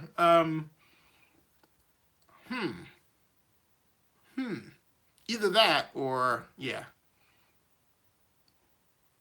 Whatever. The whole point is, yeah, Barry, you are the man. Donald Richardson says, I'm curious about where Norton's career will go from here because he's kept a tight lip. Someone will respect what you guys think. I think Norton's career goes, look, he's defensive coordinator. It's on his resume. He got fired, but look, the fact of the matter is, if you were an assistant in the NFL and you haven't gotten fired, chances are you haven't done much, or you've been in one place for a long time. Look, Pagano was in one place for a long time and didn't get fired. So he's in the system, okay? He didn't do a bad job. He really didn't. And it's on paper and noted that he was taking orders from his boss. He was being trained, okay? So, Ken Norton should have a bright future. I don't know the exact specific circumstances behind Norton's being let go, but it's not hard to see given how the Raiders operate what they were. And you have to, again, look back at what was said about Norton and the nature of his job and how this triumvirate was established between Del Rio, Norton, and Pagano, including the fact that they said at one point we share play calling responsibility. Remember that? So they went from, think about this, they went from sharing play calling responsibility, everybody had input, right? To, well, I want a different play caller. Coach Norton is saying that about Pagano with respect to what he was, quote, getting from Norton. Well, if you're saying that, Coach, then how do you explain the comment that it was a shared responsibility? And that's documented, okay? So I don't care what anybody says. That's in black and white. And again, it goes to something about how the Raiders handle things that have been told to me by friends who were everything from office workers to interns to, marketing representatives. And this goes back all the way back to the 90s that I've heard this sort of thing. There's tons of stories. This is just the latest one. Okay. All right. So John Mark says Vegas is a red herring. Rick Rice says Norton's a great position coach. Rick Rice says Dill Pickles. John Mark, Dill Pickles. Hey, good night, Barry Lee. Thanks a lot. Dill Pickles. Dill Pickles. To which both John Marks and I have to say, Dilly Dilly Rick Rice. Oh, that was hilarious. That was absolutely hilarious. Boy, oh boy. That was absolutely hilarious. Or is it? Oh, now we're getting off. Now we're getting the garbage time because John Marks writes sweet pickles Rick Rice as opposed to sweet dill pickles. Boy, oh boy. I just can't get with that one. I'm going to talk about this at some point, but here's I want to say this before I get too far. And this goes back to LeVar Ball. It's a little off topic, but look, it is sports. But I have to say this. When I was undergrad at the University of Texas at Arlington from 1985 to 1980 to 1985. And then I went from there to grad school at Cal, which I have to say were the best 2 academic years of my life. I loved and loved Cal. Was on the alumni board for 8 years, almost 7 years. Anyway, but I was at UTA. When I was at UTA, we at Texas Arlington. One thing that really I'll never forget is that. Well, I just forgot. Sometimes you got a bunch of competing ideas. There was something that we were talking about Dilly Dilly and sweet pickles and everything that made me think of this example. What I was gonna, it was something at UTA that caught me, that made me think of this, and it just flew right out of my head because when I think of UTA, I had a great time. I chose UTA because, first of all, I was also a huge Tom Landry Dallas Cowboys fan. And that started because my mom befriended Otis Sistrunk, friends. And he came over once, but I was not into football. I was into being what we now call a nerd.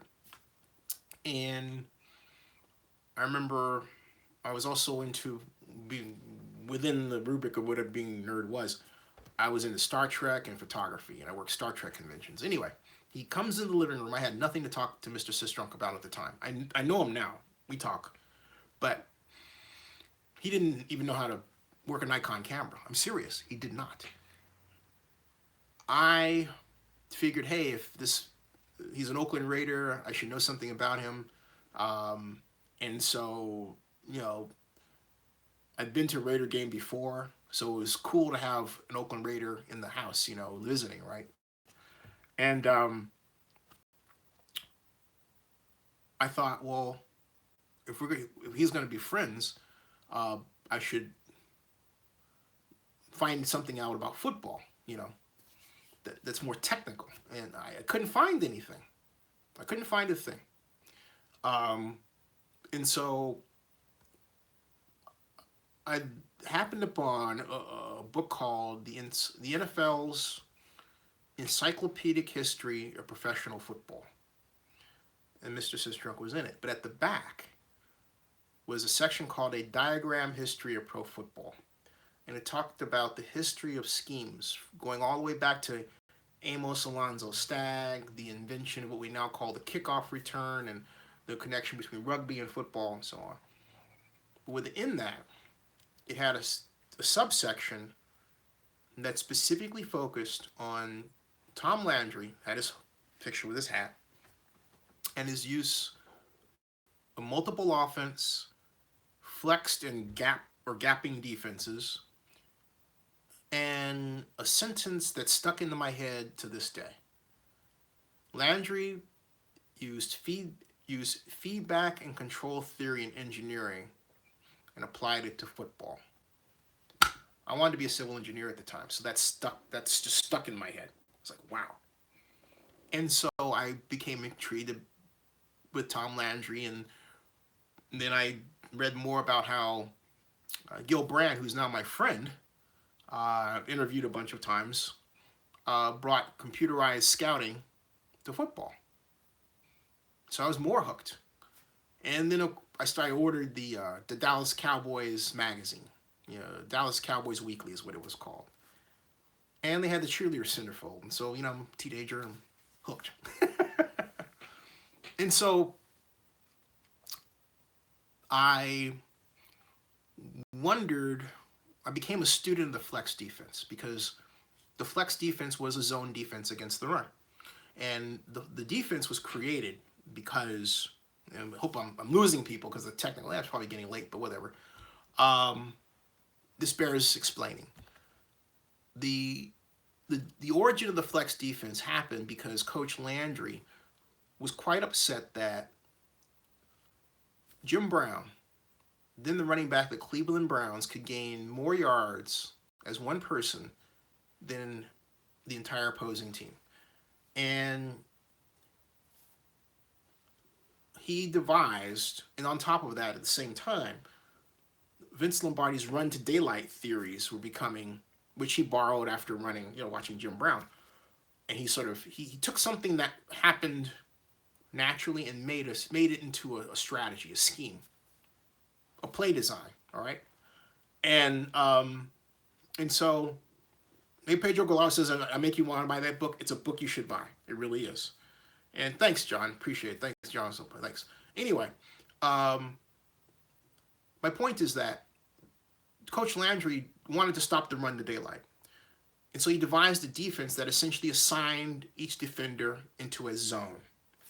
And then with the Cowboys, he refined it in such a way that he had flex strong, which was the strong side defensive end down into the outside of the tackle, and then the weak side defensive end up so that you could pursue to the strong side. And then that was flex strong, and flex weak was the opposite. Tackle flex had both tackles off the line of scrimmage so that you could respond to the run in either direction. But then it formed a sort of a pass pocket, okay? Extremely effective defensive system, except when Bob Brunig or whoever the middle linebacker, or Leroy Jordan, guessed wrong. And I'll give you an example.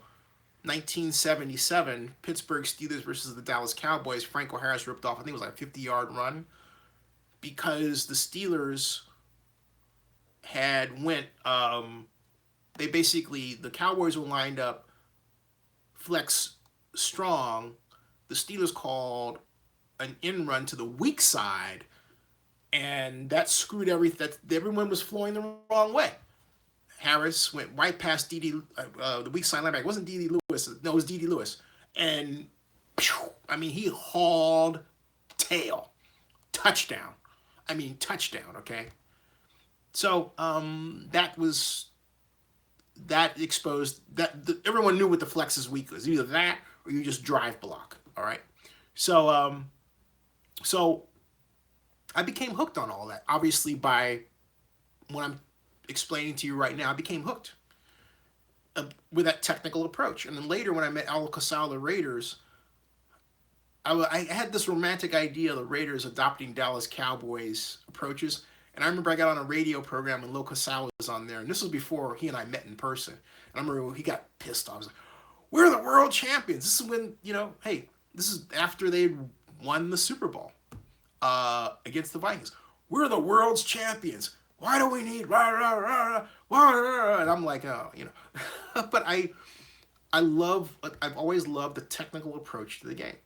And that was why I became hooked on Bill Walsh's approach, and I believe in having a system of offense and defense such that you can evaluate what players are supposed to do easily.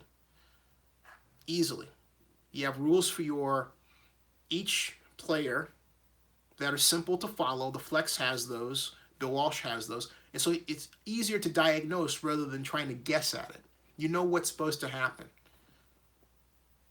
You know how to numerically measure. All right. So that's my point. So so I say all that. That's how I got hooked.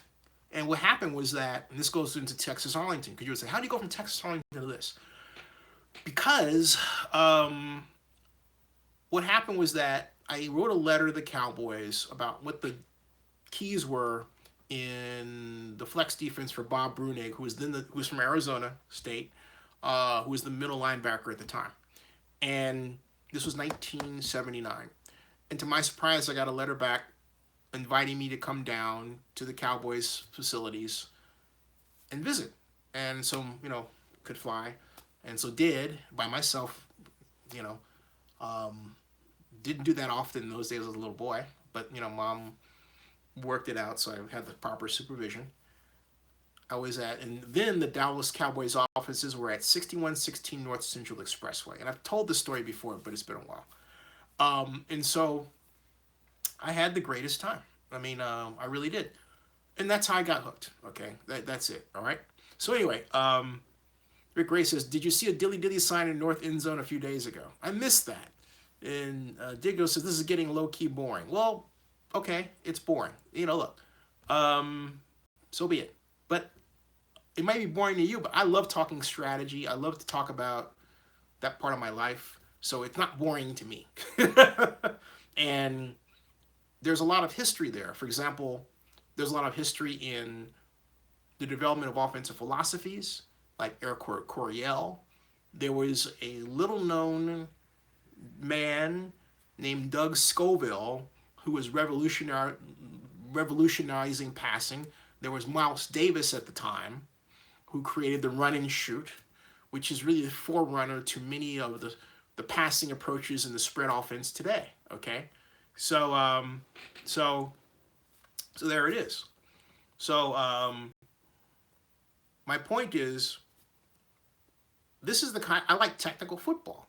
And my point is, if you really love the game of football, this is the kind of conversation you want. I know it's a little hard, but you know what? So what? Turn on your brain. You can think, you can do it. Stick around. All right. Pedro Galara says, John Madden said Vince Lombardi spent 6 to 8 hours teaching one play at a clinic. Yeah. I mean, you could really get down in detail in a play. And that's why some plays, like we call them package plays, are so fascinating. What's a package play? some of you have seen it. You might have a slot out here, right? Let's take it. I formation. Tight end over here, slot, flanker. Let's say Crabtree and Cooper, right? All right. And so you have it so that Carr, you haven't given the handoff option, but then you take the flanker in a bubble like that. And so if the free safety is far over to double team, right? And you figure, hey, look, I've got the free safety over here to double team. I'm in a 4-man front defense in such a way that my middle linebacker's over here and the bubble's over here. Or maybe you want to put the bubble over here. It's weak side, right? All right? You can hand off. Figuring that free safety is so far out here, your running back has that lane. Or maybe they're stacked, and so you take advantage of the bubble or a fly. But you have that package into one play. You can spend a lot of time designing and explaining that play. Rick Rice says, do you think the run and shoot would work in the NFL? Yes! Rick Rice, hold on. That is the best comment you have ever come up. That is the best question comment you have ever come up with. Yes, Dilly Dilly.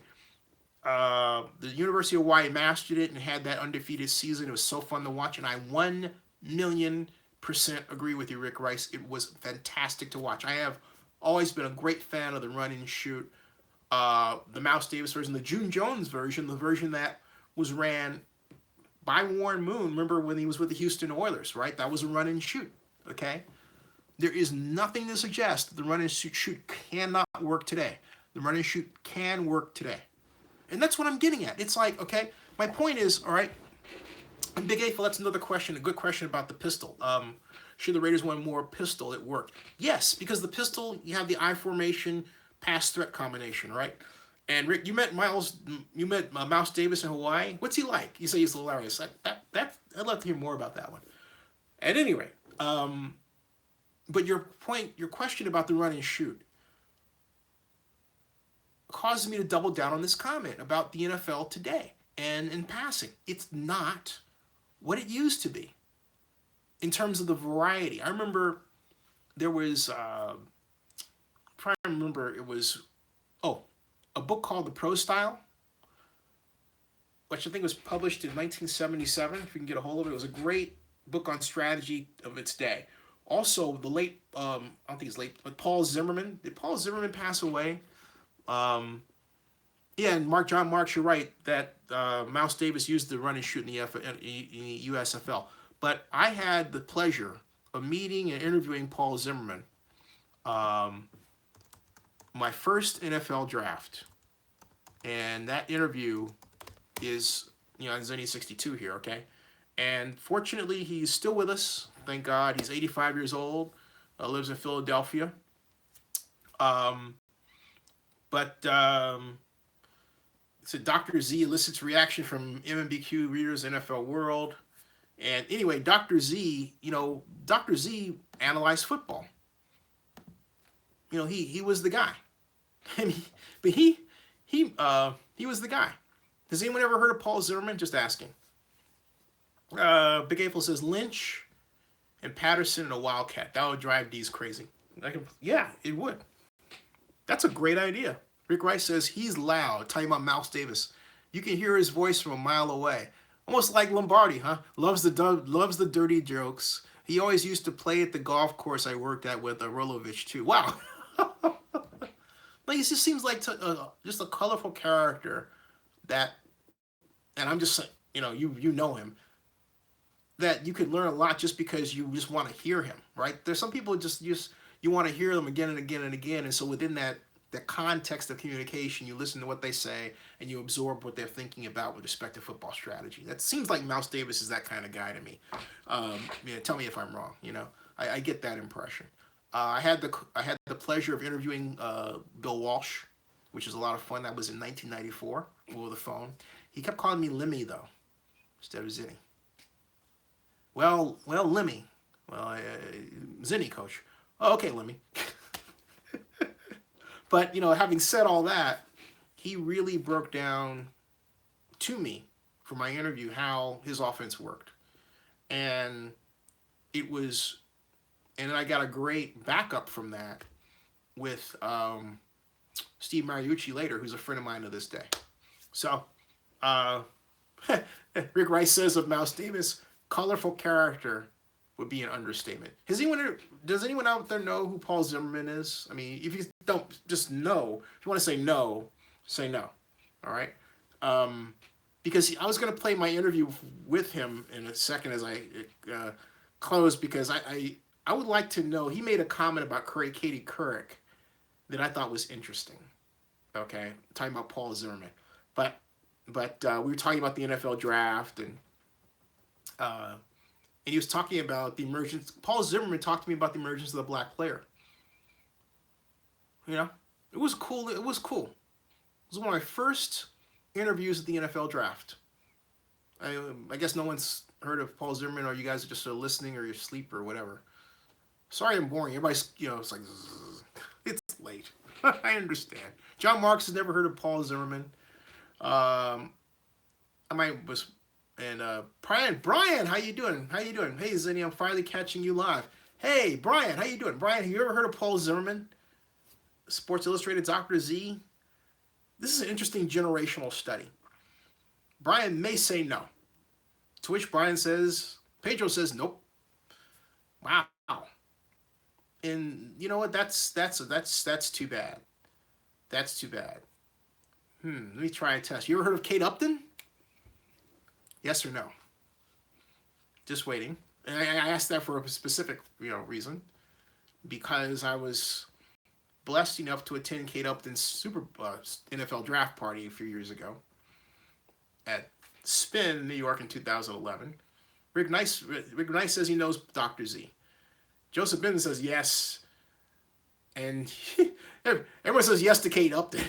Daniel says, if we can think of all three different ways of running the Raiders don't tell me there isn't an OC who can run it. I've heard of Paul Z. Cool. You all have heard of Paul Z. I'm going to plug in my speakers here for a spell and play for you. One moment, please.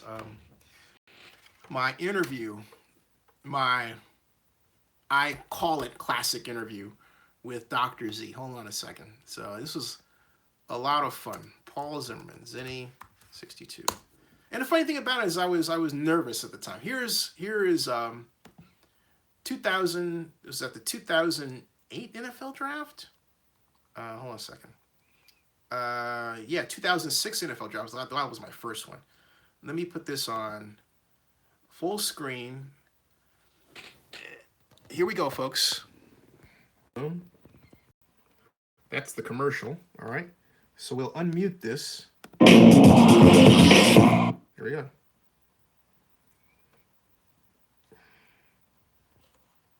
Legendary Paul Zimmerman of Sports Illustrated, and we're talking about Mario Williams, the Texans' first-round pick, actually the first pick in the first round. Good pick, bad pick. Only time will tell how good a pick it is. But right now they did it because they couldn't sign Reggie Bush. That's what I thought as well. Yeah. So maybe that'll be blessing in disguise. If he turns out to be an 8-time Pro Bowler, then it'll be great. If he turns out to be a bust, it'll be terrible. But the reason for it is that they couldn't sign the number one guy. You think Bush was asking for quarterback money?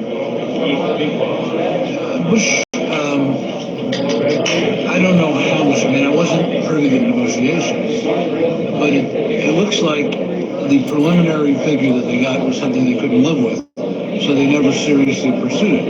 Peter King from Sports Illustrated had it, and I didn't believe him. I thought it was a scare to because I've heard it so many years. Yeah. That's why I'm a genius.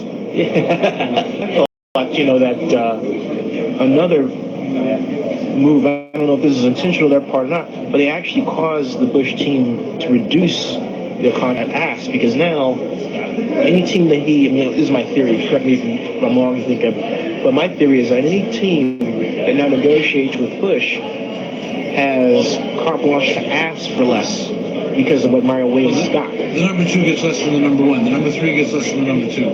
That's linear equations. Not too hard, even for me. I can figure that out. If you were the Texans, what would you have done? If you were McNair and Castle? If I were the Texans, I would have picked the player that they liked the best in the draft and busted it out and signed him. Maybe they did. Maybe it was just too outlandish. to pay somebody else. You know, I wasn't privy to. See, my problem is I finished writing on Fridays and Saturday a week ago, and after that, I don't care what they do. But you cared about what Katie Kirk was getting in her contract, right? Yeah. Up to you. Yeah, I. Tell me, I really don't understand it. Tell me, please, what she does to earn 15 mil. What does she do? Ratings, eye candy, ratings, and she has some, but she's got a team around her, right? Well, she's not a Walter Cronkite. She's not an Edward R. Murrow. She doesn't change the course of destiny. No. She doesn't affect our lives or our understanding of things. She's a pretty face. She tests well in focus groups. Well, okay. Well, if you're Leslie Moon, that's what you want. About these things than I am. I'm just a Joe. I don't understand. She's never. I don't think she can pick up a blitzing linebacker. I don't think she can tackle a 230-pound running back. Nope. Maybe she can. I don't know. How did you get your start in Sports Illustrated? You're the dean of columnists now, and you've been around for a long time. They recruited me from the New York Post. Wow.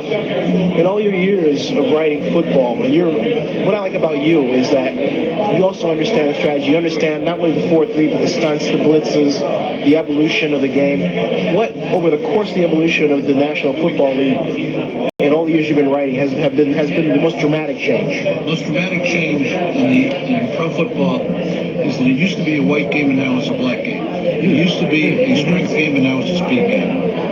You think it's only going to get faster? Well, yeah, it's speed. Now it's a speed game. I mean, if you don't have speed, you can't play. In the old days, you had these big sluggers who weren't very fast, but they were tough enough and they could get by. Now, speed. Yes, I actually make some mockery of those comparisons about like a 74 Steelers versus the 2000 Cowboys or whatever. You don't compare team against team, because if you did, a high school team today could beat the 1900 NCAA champion, or the best college team in that team. You don't do that. It's not fair. You look at the teams within their eras, but there's some players you can project to what they look like now. I mean, Brock Nagurski, for instance, he weighed 235 in his prime. With weights and steroids, he'd be 270 to 275 now. Right. He'd be a monster. And a lot of these guys, Manny Fernandez, somebody just asked me about him. Could he play now? Yeah, except he wouldn't play at 250, he'd play at 285. Do you think steroids is a bigger problem in the NFL as in Major League Baseball? It's not talked about? Speaking of steroids? I have my own opinions. Number one, God never intended anybody to be 6'3", 290 with 7% body fat. That was never his plan. Number two, I think the masking agents are way ahead of the drug enforcement agencies, and always will be, because they have more money. How's the draft change over the years for you? Oh, there's a lot of competition now. I remember in the old days, they used to have in the paper what teams need, and they talk about positions. Boring as hell. And then in 1971, I asked my sports editor, Mike Gillis of the Post, I said, can I just give each team a player? He didn't quite understand what I meant. He said, all right. And I did. And that was the first mock draft, and then people called, and they have, you have one guy, Guy Banks from our paper, has done 6 of them. Wow. Amazing. Yeah, I know. So how many drafts? People can't get enough of it. How many drafts has this been for you? You were at the Conrad Hilton the first time, weren't you? Or first? No, I wasn't at the first draft. First draft I ever went to was, I don't know, probably 67, 68, 69, around there. Late 60s. So we're going to see another book from you? My wife keeps bugging me to do my memoirs. Yeah, you should. That's a great idea. I should have some publisher get some money in front. Yeah. I'm not going to do it on the spectrum too. No, you should. No, you got too much track record. Hey, I might anyway. I appreciate the time. My pleasure. Thank you. Yeah. And so, folks, that was my. Let me turn on the light here. Whoops, excuse me. That was my 2006. Excuse me. That was my 2006. That was my 2006 NFL draft interview with the great Paul Zimmerman, who was with Sports Illustrated at the time, and yeah, that was 2006. So, and let's see here. Now, Joe says we are 1 week away from being eliminated. We are. Says who? BA says Kate Upton is a fox, by the way. By the by, she's also a nice person. Joe B says, we are 1 week away from being eliminated. What are you talking about? Eagles playing for home field, playing for life. Okay, so you're basically willing to basically just give them the game before it's played. Whatever happened to that saying, that's why they play the game, right? Or to put it in Herm Edwards parlance, that's why they play the game. Hello? Okay? So, all right? I mean, how many times have you seen that played as almost a meme? I mean, come on, give me a break. Big April says, I got that one, all right? Rick Guy says, great stash, talking about Paul Zimmerman. Yeah. Brian says, how long have you been covering the draft? That was my second year. I started covering in 2005. What you saw was the work of the first person to cover the NFL draft with a YouTube channel, me. I did that in 2006. YouTube was created February 2005. I did that in 2006. And so I became the first to cover it with a YouTube channel in 2006, the first to cover it with a live stream in 2007. I partnered with Ustream, myself and my NFL draft covering friend Bill Chackus, and who was in New York. Then ESPN got mad and they created the Zennie rules. They put me down in the Grand Lounge of Radio City Music Hall, for which I was bummed about it for all of 30 minutes and realized, hey, all the players are coming to me directly, and so I can put a camera in front of them and get all these great interviews. And so, hey, the process continued. So, so that's how long. All right. And the way I started is that because, look, the city of Oakland treated me like crap during the time, and really after the time I tried to bring the Super Bowl to the city. The city has never celebrated what I've done. And it's almost like, well, and the message I always got was like, a black guy shouldn't be doing this sort of thing in Oakland. I'm just telling you straight out. That's how it was. I was underfunded. I had people give me stupid roadblocks. It was the perfect study in Oakland acting like a loser city. Okay? And Jerry Brown was mayor, but Jerry didn't care until I started getting headlines. Because he, like then Oakland District 1 Councilmember Jane Bruner, who personally told me that she didn't think, and others didn't think I was going to get anywhere. They were willing, by that statement, to just, rather than give me the resources I need, let me just sort of go out there and, just hang me out to dry by not assisting me. And then they were shocked when they realized, hey, wait a minute. He didn't hang. He floated. He flew. Oh my God. We better catch up with this dude. He's actually getting press. He's actually making us look good. I remember then Oakland Council President Ignacio de la Fuente. This is 1999 going to 2000. This is 2000. He told me this.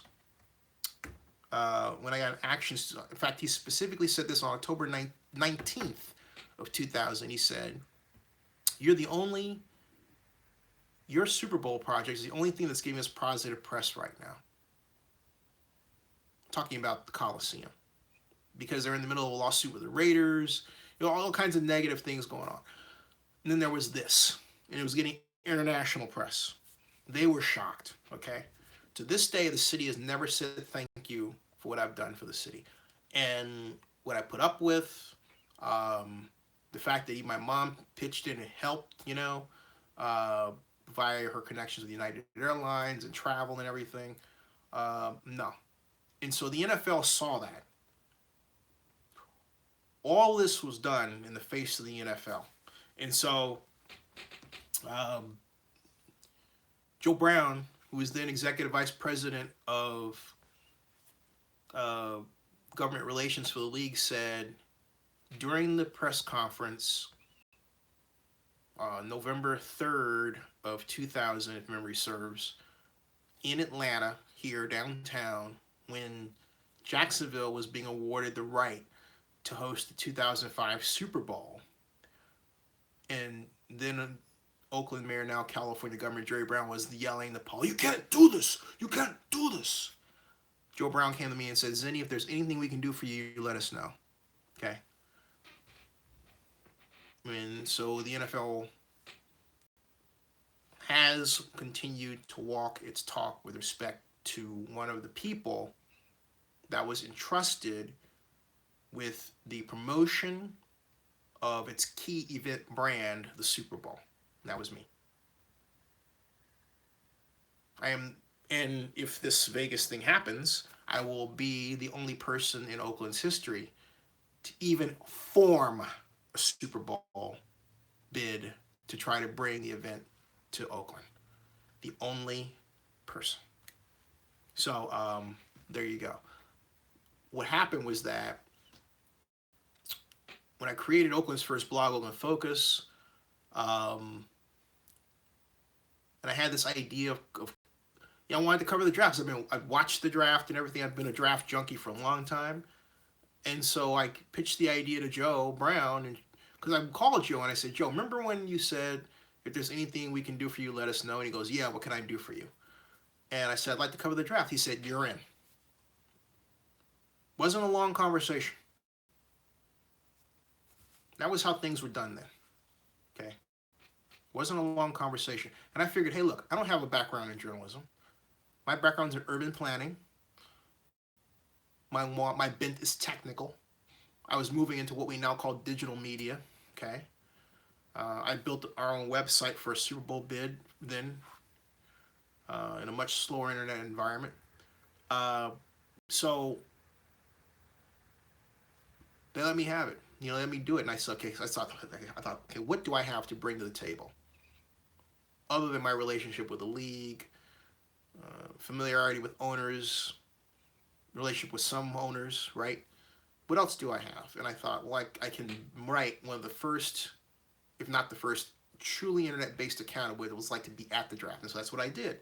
And then having done that and it went well, I thought, okay, it's 2006. What should I do? And I discovered YouTube and vlogging for myself. And I thought, well, I'll vlog it. And I thought, okay, well, 2007, what should I do from there? And I thought, okay, Ustream. So I built vlogging and live stream, right? 2007. So 2008, I had to, I had a system. 2008, I also added, because Twitter wasn't created in 2007. 2008, I was at both the draft, and then I was credentialed to cover the Democratic National Convention. And so I was developing a new media strategy that involved the distribution of what we now call distribution of content. Okay? So that's what I did, and that's what I do. So now I have a network that's much, much larger than that. So that's how I got, but Brian, that's how I got started. So there you go. All right. So it's 1:51. I'm going to stop at 2:10. But, this has been fun. Or as I am fond of, Dilly Dilly. I like that. Dilly Dilly. Hey, if you just come, welcome to Zennie62. We're talking about the Raiders and how they could make the playoffs. And kind of had that conversation down the road and get ready to close out because it's 1:51 here. I said, I'm going to stop at 2 o'clock because I started at, 9-ish, somewhere in there. And I'm gone right now for a while. So, yeah, a while. Time to get some rest. Especially this has been a busy week. Anybody else have any thoughts before I close? Last one was Aaron Blaylock, who writes, city leaders are Bush League. That's why people took advantage of them for years, like the Rotunda fiasco, talking about Oakland. Well, the Rotunda wasn't a fiasco, Eric. I'll tell you, it wasn't. You're looking at the guy that helped my friend to this day, my brother, Phil Tagami, get that Rotunda contract. And I'll tell you why. Because prior to Phil's emergence, when I met Phil, he worked for Randy Berger during the time that something called adaptive reuse was popular. And Phil used to like to say he was equity rich and cash poor because he would, own and fix and houses and everything. Phil was the picture of determination and focus. And that's the one thing that I've learned from Phil. Prior to Phil's pitch for the Rotunda, the city had a very annoying habit. The city of Oakland had a very annoying habit of giving projects to outside developers and not giving locals any chance to do anything. Any chance. Phil lobbied for years. It wasn't easy for him to get in. He called the housing department of the city, I think, something like 96 times before he got a call back. I mean, he gave me the sheet, the call sheet. I'm not kidding you. I'm not kidding you. So behind how the Rotunda came to be is a great story of determination, perseverance, skill, knowledge, intellect, and luck. All right there. So I completely 1000% disagree with you. And if you go to the Rotunda to this day, okay, and you go downstairs the Rotunda, there's a plaque down there, and it has my name on it. Only problem is that name, my first name is spelled Zenophon, but it's Zenopeon, but Abraham, all right? My name is on that plaque, and I'm proud of that. I'm proud of that, okay? Hey, Dennis Lockhart, don't understand your comment, but whatever. Welcome to Zennie62. My point is that there was a lot of hard work that went into that $32 million contract, and a lot of good came out of that. It really was a lot of good.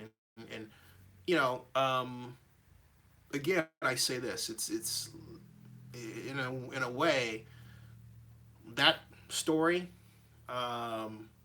really melds in with this overall one of the Raiders having to work to win. You can't just say I'm giving up. Phil had a lot of reasons to give up, a lot of them, but he didn't. He didn't.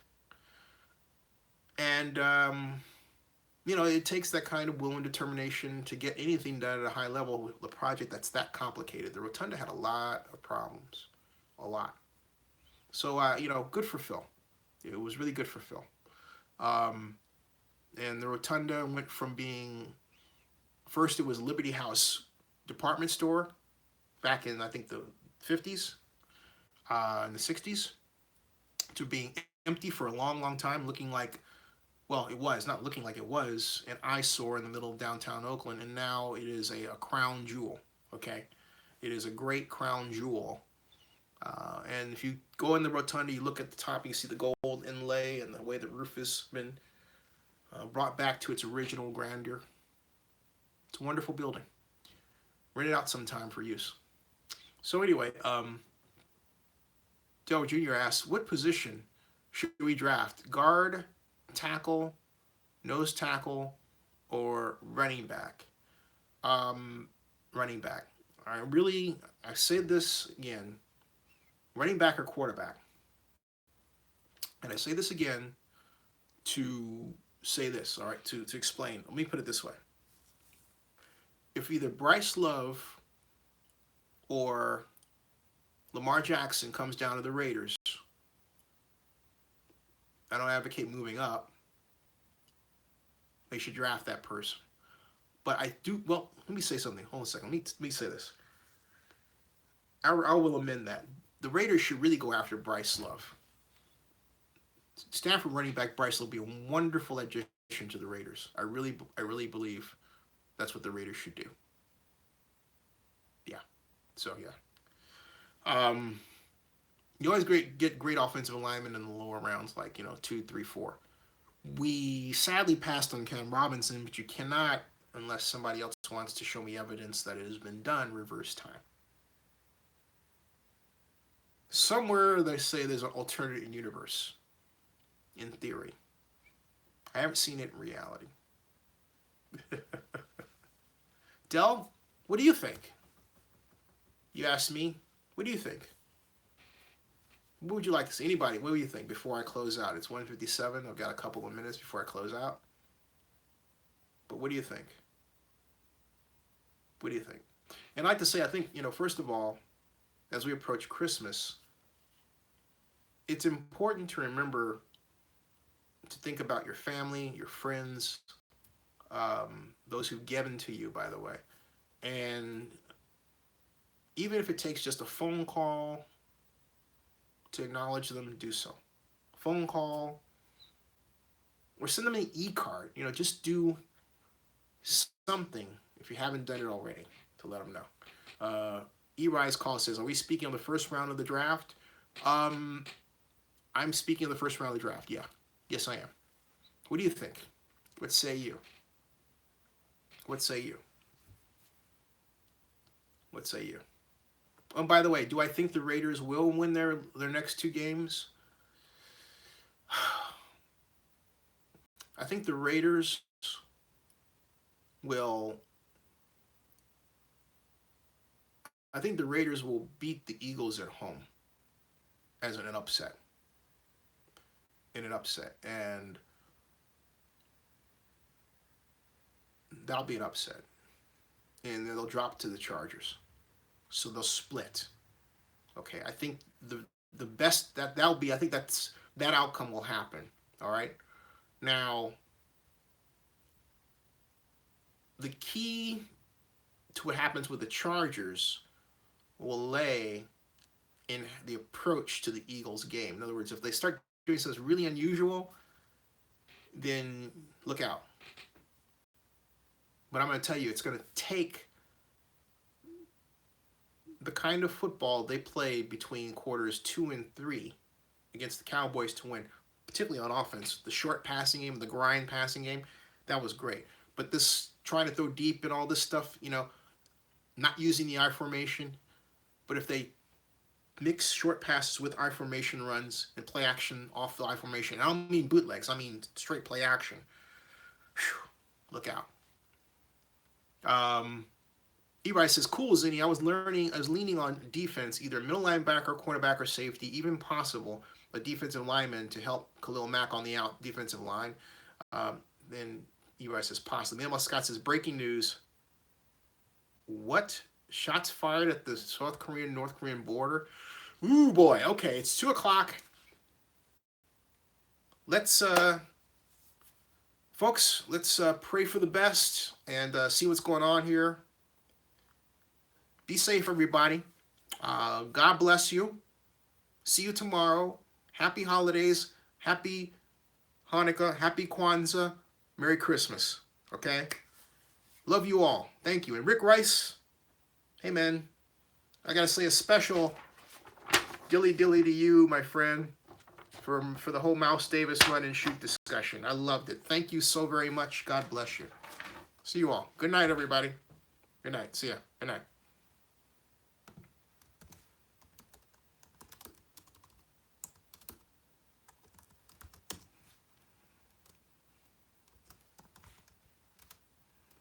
Oh, Rick Rice, you the man. Thanks a lot, man. That was fun.